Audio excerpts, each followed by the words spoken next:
मित्र नमस्कार, मैं विनोद कुमार सचान और आज आपके सामने हमारे सामने जो बैठे हैं वो औरैया जनपद के किसान हैं और बात जीवामृत की है, प्राकृतिक खेती में जीवामृत। तो अभी मैंने इन किसान भाइयों से चर्चा की कि ये 1.5-2 साल से इस योजना में हैं। मैंने पूछा कि कितने लोग ये जीवामृत बनाते हो जो आपको सिखाया गया है, तो ज़्यादातर लोगों ने अभी जीवामृत बनाना शुरू नहीं किया। चूँकि बात मैं जो अक्सर कहता हूँ कि ये जीवामृत में जब हम कहते हैं गाय का पेशाब, गाय का गोबर, तो जिन किसानों के पास गाय नहीं है उनके पास गाय का गोबर और गाय का पेशाब नहीं हो सकता, तो वो इसलिए अपना चुप बैठे हैं। क्योंकि भाई ना 9 मन तेल होगा न राधा। कुछ किसानों की बात है कि कुछ किसान ऐसे हैं जिनके पास गाय है लेकिन गौमूत्र को कलेक्ट करने की प्रॉब्लम है। क्योंकि गौमूत्र जब गैया खड़ी होगी तब यूरिन करेगी तो डब्बा लेके बैठना पड़ेगा। कुछ किसान पक्का फर्श बनाए हैं। पक्के फर्श में जब गाय बांधी जाती है तो गाय असहज महसूस करती है, उसके सुख चले जाते हैं, क्योंकि गाय को कच्ची जमीन पर बंधना चाहिए। 2-3 किसान हैं जिन्होंने बताया अपने अपने उनके इस योजना के बारे में, वो हैं कि साहब मैं इसलिए नहीं करता और मैं इतना करता हूँ, मुझे ये होता है। तो मैं 1 बाय 1 बुलाता हूँ, अपनी अपनी बात करेंगे। तो मुनेश्वर सिंह की क्या पीड़ा है ये बताएंगे। बताएं आप क्यों नहीं ये काम करते। काम इसलिए सर नहीं करते हैं कि इसमें गौमूत्र की समस्या, गौमूत्र हमें इकट्ठा नहीं कर पा रहे। गैया है नहीं, गाय नहीं है। इनकी समस्या सुनो, देश के किसानों को बता रहा हूँ कि इनके पास गाय नहीं है और प्राकृतिक खेती में सिखाया जा रहा है कि गौमूत्र के बिना जीवामृत बनता नहीं, इसलिए ये उस काम को कर नहीं पा रहे हैं। आप बैठ जाइए। दूसरे किसान है मिंटू चौहान। देखिए ये इन्होंने किया, इनकी पीड़ा क्या है बताइए आप। जी नमस्कार, मेरा नाम मिंटू चौहान है और खेती कर्म परंपरागत के हिसाब से हमने कर्म शुरू करी। तो पहले हमें आलू हमने 2 इकट्ठा रखे थे, तो 18 से 20 पैकेट होते थे। हाँ, तो इस हिसाब से जब हमने शुरू किया तो इसमें प्रोडक्शन में कमी आई है, आधा रह गया, 8 से 10 पैकेट होते हैं। चलिए मिंटू चौहान जाइए। मिंटू चौहान जी कहते हैं कि पहले हम जब यूरिया डीएपी पोटाश डाल के खेती करते थे आलू की, तो 2 कट्टा आलू बोते थे और 18-20 कट्टा मिल जाता था। फिर चूंकि योजना से जुड़े इनको बताया गया कि जीवामृत डाल के खेती करनी है, तब जब इन्होंने केमिकल बंद कर दिए और जीवामृत डाल के खेती किया तो ये बता रहे हैं कि हमारी 8 से 10 कट्टा यानी कि आलू का उत्पादन आधा हो गया। एक जगत सिंह किसान है, आप बताइए आपके साथ क्या हुआ। सर हमारे साथ ये हुआ, जब हमने जैविक खेती चालू की हमें यही पता था जीवामृत इस तरह से बनता है। सर हमारे पास गाय नहीं थी लेकिन गौमूत्र हम खरीदते थे। जो हमारा उत्पादन हुआ, जैसे गेहूं हुआ जो हमारा 10 कुंटल होता है किसानों का, वो हमारा 6 से 7 कुंटल हुआ। यही हमारी प्रॉब्लम। चलिए ठीक है। जगत सिंह का कहना है कि साहब ये तो समर्पित हैं कि हम प्राकृतिक खेती में जुड़े हैं तो प्राकृतिक खेती करेंगे, लेकिन इनका अनुभव है कि पैदावार में गिरावट आती है। मित्र, देश में ऐसे बहुत से किसान हैं जिनके दिमाग में ये भरा गया गोबर से, गौमूत्र से जीवामृत बनता है। तो मैं फिर बोला, कई बार बोला कि गौमूत्र और गोबर से अगर जीवामृत बनाएंगे, मैं गाय का विरोधी नहीं हूं, मैं गाय का सबसे ज्यादा भक्त हूं। मेरे जेहन में अक्सर कहता हूं अगर एक गाय नहीं बचेगी तो देश नहीं बचेगा, लेकिन गाय अगर बचानी है तो बैल को बचाना पड़ेगा। आज की तारीख में युवा पीढ़ी कोई बैल को पालना नहीं चाहती, सब मैकेनाइजेशन की ओर हो गए। लेकिन एक दिन आएगा कि जब हमारे हालात और बदतर होंगे और मैं मजबूरी में गाय पालना चाहूंगा। बैल से खेती करने की नीयत जब जागृत होगी, गाय तभी बचेगी। गाय को बचाने का मतलब है बैल से खेती हो, गाय को बचाने का मतलब हम गाय के दूध को तवज्जो दें, गाय के दूध को अमृत मान करके उसका मूल्य चुकाएं। अभी देश का कोई भी बुद्धिजीवी व्यक्ति भैंस का दूध 70 रुपए लीटर ले लेता है, लेकिन गाय के दूध को जब खरीदने की बात आती तो 30 रुपए किलो से ज्यादा भाव देना नहीं चाहता। तो अगर किसी गौपालक को गाय का दूध 30 रुपए लीटर बिकेगा तो गाय क्यों पालेगा, और अगर गाय बछड़ा देगी, बछड़े की कोई कीमत नहीं होगी तो गाय कोई क्यों पालेगा। मित्र, मैं अक्सर कहता हूं और कई सारे लोग मेरे विरोध करते हैं इस बात का कि आप किसानों को जो है गौमूत्र गोबर की बात के विरुद्ध क्यों कर रहे हैं। मैं विरुद्ध नहीं कर रहा हूं। अगर देश का कोई किसान, मेरे साथ लाखों किसान जुड़े, अगर कोई किसान ये कह दे कि हाँ मैंने गौमूत्र से, गोबर से जीवामृत बनाया और मेरी उत्पादन में कोई गिरावट नहीं आई, तो ठीक है, आप करिए, लेकिन ऐसा होता नहीं है। अब मैं आपके जो सामने जो रखना चाहता हूं प्रस्तुति प्राकृतिक खेती की। पिछली 2-3 क्लासों में मैंने आपको बताया कि प्राकृतिक खेती का मतलब है मुझे धरती माँ की उर्वर कोख को मजबूत बनाना है। जब माँ शब्द आता है, माँ का मतलब है ये जिंदा है, और जिंदा है ये जीवाणुओं की वजह से। इस जमीन के अंदर अनेकों प्रकार के जीव जंतु काम करते हैं, वही माँ को जिंदा बनाए रखते। लेकिन पीछे 30-40 सालों से जब हमने पेस्टिसाइड डाले, जब हमने दीमक को मारने के लिए कोई पदार्थ डाला, तो आपको पता है दीमक भी मरेगी, केंचुआ भी मरेगा, गुबरैला भी मरेगा, सब कुछ मरेगा, सूक्ष्म जीव भी मरेगा। और हमने कई बार इस जमीन के जीवाणुओं को मारने के लिए पेस्टिसाइड डाले। अब वो जीवाणु मर गए, इसलिए मेरी जमीन मृत प्राय सी है, मर जैसी ही गई। इस जमीन में जो गोबर है, इंसान का मलमूत्र जाने अनजाने गिर जाता है, या जाने अनजाने जो फसलों के अवशेष छूट जाते हैं, जब तक उनको सड़ाने की कार्रवाई नहीं होगी, सड़ाने वाली सेना मौजूद नहीं होगी, यानी कि जीव जंतु जमीन के नहीं होंगे, तो पदार्थ जैसा था वैसा ही पड़ा रहेगा। टिलेज यानी जुताई उताई के समय वो टूट जाएगा, बिखर जाएगा, लेकिन वो डिकम्पोज होकर के ह्यूमस में कन्वर्ट नहीं होगा। और जब तक ह्यूमस जमीन में नहीं बढ़ेगा, तब तक किसान प्राकृतिक खेती नहीं कर सकता। प्राकृतिक खेती का मतलब है जमीन में जीवांश की मात्रा बढ़े, और जीवांश की मात्रा को बढ़ाने के लिए 2 चीज बताता हूं। पहला ये कि हमें इस धरती में जितना से ज्यादा जीवांश, कार्बन यानी कार्बनिक पदार्थ, मलमूत्र पशुओं का और कूड़ा करकट फसलों के अवशेष जितना ज्यादा डाल सकते उतना ज्यादा डालना है। दूसरी बात, अब बात जब जीवामृत की आती है, तो मैंने कहा कि इस जमीन में जो जीवाणु मर गए हैं, कौन से जीवाणु मर गए मुझे नहीं पता, और किसी को नहीं पता।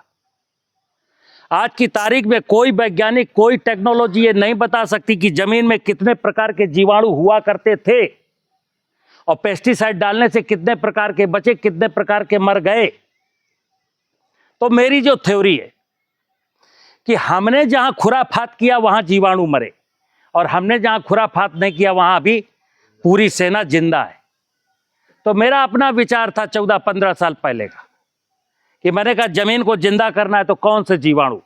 मैं बाजार नहीं, किसी किसान से कहता हूं बाजार नहीं जाना। प्राकृतिक खेती में आपको झोला लेके जेब में पैसा डाल करके बाजार नहीं जाना, बाजार से 1 रुपए की भी चीज नहीं लानी। खेती का पहला निवेश है अपना कॉमन सेंस, अपना धरती माता के प्रति भाव। धरती माता के प्रति आपका भाव पवित्र हो जाए, खेती अपने आप हो जाएगी। तो उस भाव में क्या हुआ कि ये जीवामृत है मेरे पास, ये 2 ड्रम जीवामृत रखा है, और यहाँ आप जैसे पिछले कई बैच फतेहपुर के निकल गए, सब किसान आते हैं और बोतलों में भर के जीवामृत ले जाते। आपसे भी अनुरोध है, हर व्यक्ति जीवामृत ले जाएगा। ये मेरे पास जो ये जीवामृत है, ये जंगल की मिट्टी, एक जंगल नहीं, देश के 43 जंगलों की मिट्टी से लाए गए जीवाणुओं का संवर्धन का एक कल्चर है। अब आपको मैं जंगल नहीं भेजता हूं, मैं कहता हूं देश में जिस किसान को अगर जंगल आसपास हो तो जंगल से मिट्टी लाए 5 किलो, 1 ड्रम में डाले, 200 लीटर पानी भर दे, 18 किलो चीनी डाल दे,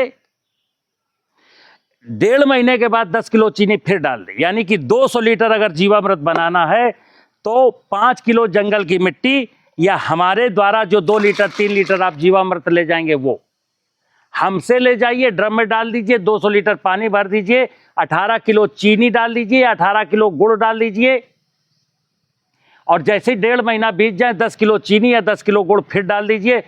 55 दिन में, 60 दिन में जीवामृत 200 लीटर बन जाएगा। 10 एकड़ जमीन के लिए पर्याप्त है। मित्र, ये जीवाणुओं की माया इतनी विचित्र है, इतने प्रकार के जीवाणु है, कोई जान ही नहीं सकता। राम की माया को कौन जान सकता है? तो मैं राम की माया को एज इट इज जंगल से उठा लाया, आपके लिए सामने है। आप हमसे 2-2 लीटर ले जाएंगे और एक ड्रम में डालेंगे, पानी भर देंगे 200 लीटर, 18 किलो चीनी या 18 किलो गुड़ डाल देंगे। कोई किसान चाहे तो 18 किलो में से 9 किलो चीनी डाले, 9 किलो आटा डाले, या 9 किलो गुड़ डाले, 9 किलो आटा डाले। आटा अकेले नहीं डालना, बकाया चीनी अकेले डाल सकते हो 18 किलो, गुड़ अकेले डाल सकते हो 18 किलो। जैसे 1.5 महीने अवधि बीतेगी तो इसमें 10 किलो चीनी या 10 किलो गुड़ फिर डाल देना, और ये ठीक 2 महीने में हमारा जीवामृत तैयार हो जाएगा 200 लीटर। ये कितनी जमीन के लिए है? 10 एकड़ खेती करा देगा। बारिश के समय इसका प्रयोग जो विधि है सबसे अच्छी विधि। बारिश के समय किसी किसान ने 1 बाल्टी में 20 लीटर जीवामृत लिया और 1 एकड़ जमीन में जाके जब बारिश में खेत में पानी भरा हो तो 30-40 जगह मग्गे से 1-1 लीटर, आधा लीटर फेंक आएगा। ये जीवाणु पूरे खेत में फैल जाएंगे, अपनी क्रिया शुरू कर देंगे। अब जब रबी आएगी, खरीफ में डाल दिया, खरीफ की फसल बो दी, फिर खरीफ की फसल काट ली, रबी की जब फसल बोएंगे तो रबी में फिर डालेंगे 20 लीटर। जब खरीफ में पूरा डाल लिया, 1-2 लीटर बच गया, फिर पानी भर देंगे और फिर वही 18 किलो चीनी डाल देंगे।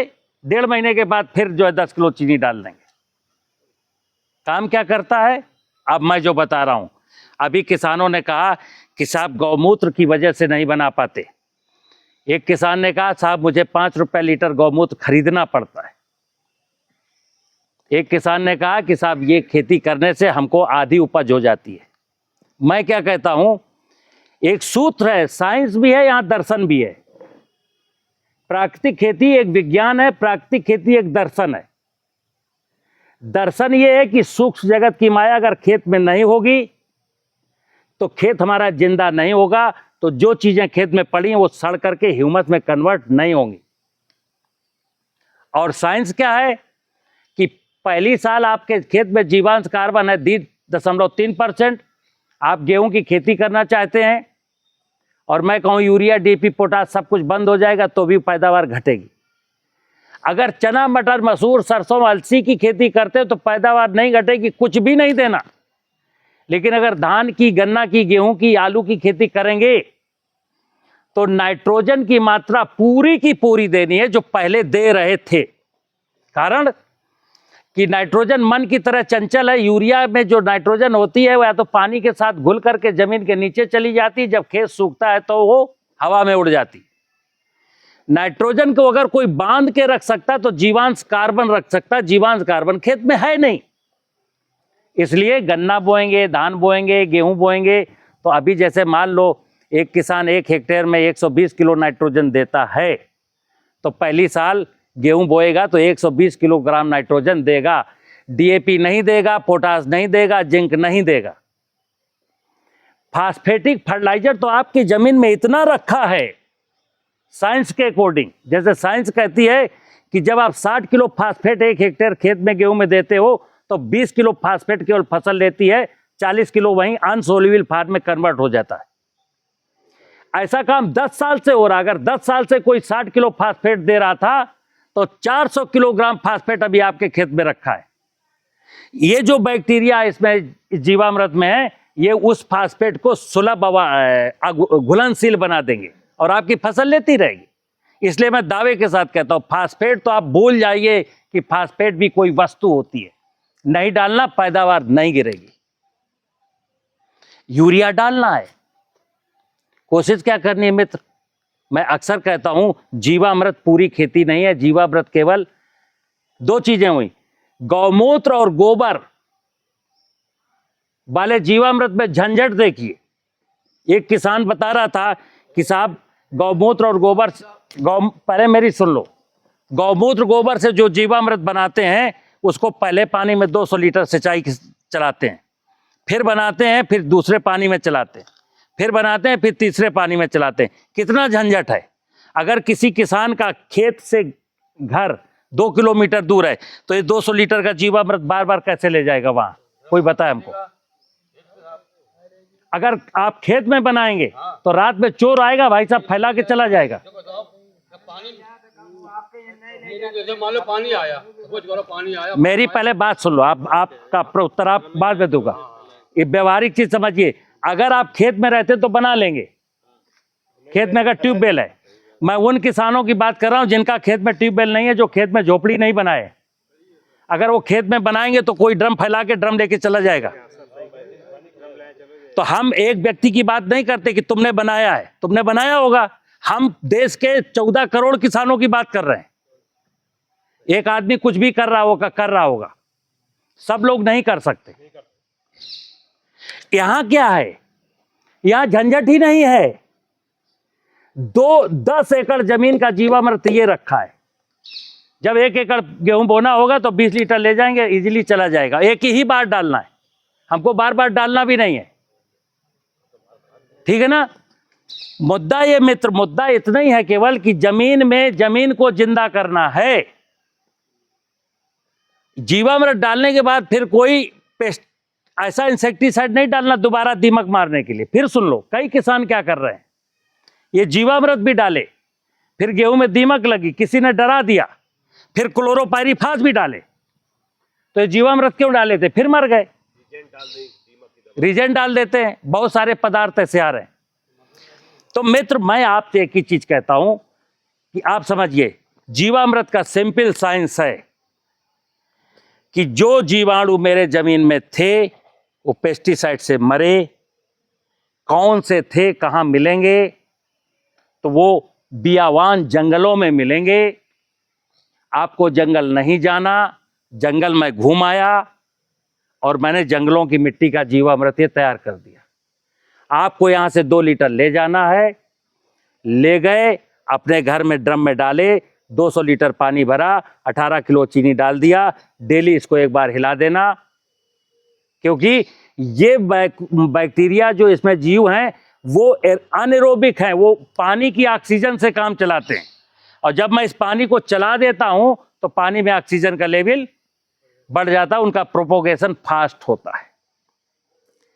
ये जीवामृत डाल के देखिए आप, बारिश के समय अगर किसी ने डाल दिया है और अक्टूबर में मिर्च टमाटर लगाया है, सब्जी की खेती किया है, तो सब्जी में आप सब लोग जानते हैं कि 30, 40, 50 हजार रुपए का पेस्टिसाइड कम से कम लगता है 1 एकड़ मिर्चा करने में, टमाटर करने में। उसको 1 रुपए का पेस्टिसाइड नहीं खरीदना पड़ेगा अगर जीवामृत बारिश में पड़ गया है। दलहनी फसलों में उकसा की बीमारी, विल्ट की बीमारी लगती है। जहाँ सिंचाई के साधन नहीं है, लोग दलहनी फसलें बोने के लिए मजबूर हैं और 30% फसल जो है विल्ट से सूख जाती है। अगर बरसात में डाला है तो उनके फिर रबी में जब चना मटर मसूर बोएंगे, एक भी पेड़ में विल्ट की बीमारी नहीं आएगी। इसको कहते हैं जीवामृत। यानी इसका नाम मैंने पहले रखा था खेत का अमृत। प्रकृति की माया, राम की माया, परमात्मा की माया। कई लोगों ने कहा हमसे इसका पेटेंट करा लो। हमने कहा भगवान का कोई पेटेंट होता है, प्रकृति की माया का कोई पेटेंट करा सकता है? मुझे कुदरत से मिले, फ्री दे रहा हूं, कोई शुल्क नहीं ले रहा हूं। चाहता क्या हूं कि देश का किसान यूरिया डीएपी के नशे से, पेस्टिसाइड के नशे से मुक्त हो जाए। क्योंकि मित्र ध्यान रखिएगा,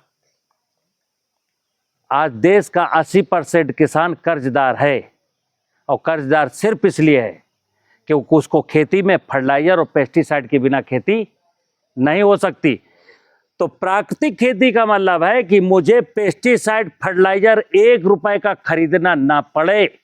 इसके लिए मैं बार बार कहा कि हमें अपने कॉमन सेंस का इस्तेमाल करना है, दिमाग का निवेश करना है जमीन में, कि मैं कौन सा दिमाग लगाऊं कि इनकी जरूरत ना पड़े। तो सूत्र बता दिया कि जमीन जब जिंदा हो जाती है तो अपने बच्चों को पर्याप्त दूध पिला देती है, और मां अगर ये मर चुकी है तो समझ लीजिए इसके स्तन में तो दूध नहीं है, इसके आंचल में दूध नहीं है। और अब मैं इसको इंजेक्शन लगा लगा करके दूध निचोड़ रहा हूं। ये अधर्म है। मां के साथ छीना झपटी का खेल अधर्म है। प्राकृतिक खेती का मतलब मैंने पहली क्लास में बताया कि जमीन की उर्वरता को कैसे बढ़ाना है। तो सभी से निवेदन है कि हर व्यक्ति ये ले जाएगा जीवाणु हमसे और अपना मोबाइल नंबर हमको दे देगा, हमसे व्हाट्सएप ग्रुप से जुड़ जाएगा। जब कभी कोई बंद कर दो हाँ